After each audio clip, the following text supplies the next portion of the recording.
Bonjour à tous, nous en voilà déjà à la 5e vidéo de cette série sur la trigonométrie et j'avais envie de revenir un tout petit peu sur la définition de la trigonométrie que nous avons vue dans la toute première vidéo.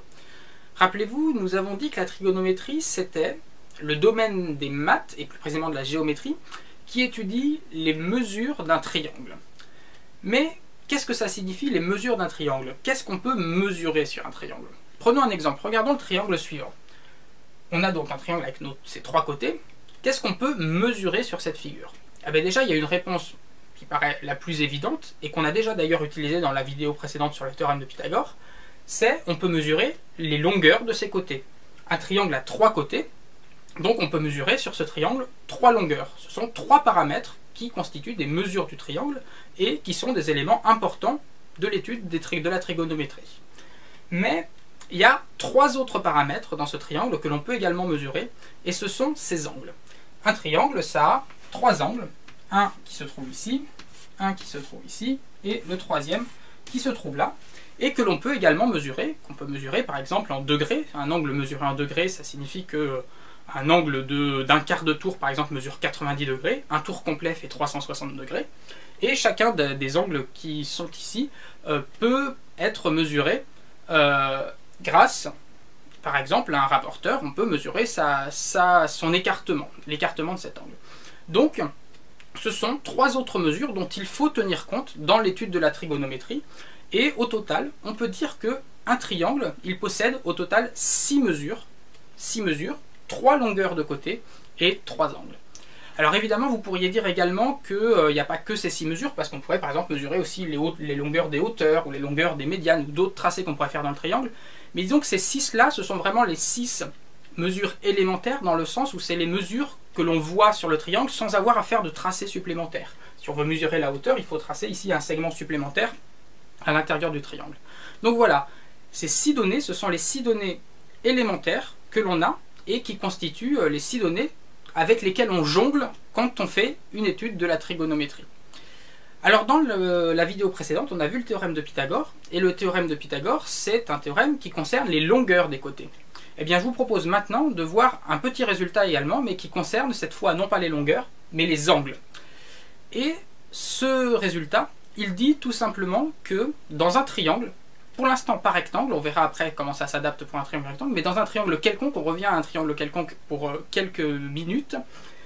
Dans un triangle quelconque, la somme des trois angles mesure 180 degrés, c'est-à-dire un demi-tour. Autrement dit, là, ces triangles, si on leur donne des noms, souvent les angles, on leur donne des noms donnés par des lettres grecques. Donc, par exemple, on peut les appeler alpha, bêta et gamma, qui sont les trois premières lettres de l'alphabet grec. Et bien, dans ce triangle, on peut dire que alpha plus bêta plus gamma est égal à 180 degrés, c'est-à-dire un demi-tour. Ça, on peut le démontrer facilement. Pour le démontrer, regardez, c'est assez facile. Il suffit de prendre une flèche comme celle-ci et de la placer sur ce segment. Donc voilà une flèche qu'on va placer sur ce segment, et cette flèche, on va lui faire tour à tour les trois angles. Alors d'abord, cette flèche, on va la faire tourner d'un angle alpha. Donc elle se trouve ici, et elle va tourner d'un angle alpha. Elle va donc se retrouver où, notre flèche, si elle tourne d'un angle alpha? Elle se retrouve ici. Puis ma flèche, maintenant, on va la faire tourner d'un angle bêta. Et si on la fait tourner d'un angle bêta, elle se retrouve où? Elle se retrouve ici. Et enfin, troisième opération, la flèche, on va la faire tourner d'un angle gamma. Et si on fait tourner la flèche d'un angle gamma, elle se retrouve là. Autrement dit, la flèche, elle est revenue au point de départ. Mais si vous avez bien observé, elle est revenue au point de départ, mais dans le sens inverse. Tout à l'heure, la flèche, elle pointait dans ce sens-là, et maintenant, elle pointe dans ce sens-là. Au total, quand on fait tourner la flèche d'un angle alpha, puis bêta, puis gamma, elle a fait un demi-tour. Autrement dit, 180 degrés. C'est bien ça que signifie cette égalité-là. Dans un triangle quelconque, ça, ce qu'on vient de faire, c'est valable pour n'importe quel triangle, alpha plus bêta plus gamma, c'est-à-dire la somme des trois angles, fait toujours un demi-tour, c'est-à-dire 180 degrés. Ça, c'est donc le résultat fondamental dans un triangle qui relie les trois angles. C'est à peu près l'équivalent du théorème de Pythagore, mais pour les angles. Le théorème de Pythagore, il relie les trois côtés. Ce théorème-là, il relie les trois angles. Alors là, on est revenu brièvement à un triangle quelconque, c'est-à-dire que ce triangle n'était pas forcément rectangle, mais voyons ce que ça donne si on applique ça sur un triangle rectangle. Donc si on prend un triangle rectangle comme celui-ci, qu'est-ce que ça signifie un triangle rectangle? Ça signifie qu'on connaît déjà l'un des trois angles. Ça signifie qu'il y a un des trois angles qui est un angle droit, qui mesure donc 90 degrés.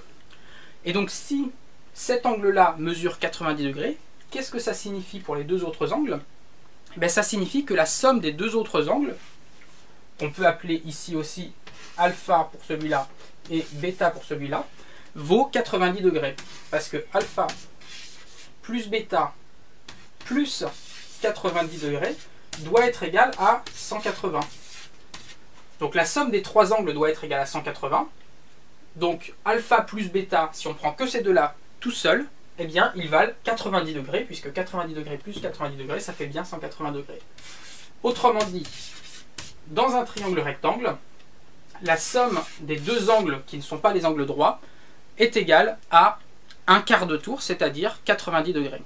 Et ça, en maths, quand on a deux angles dont la somme vaut 90 degrés, on appelle ça des angles complémentaires.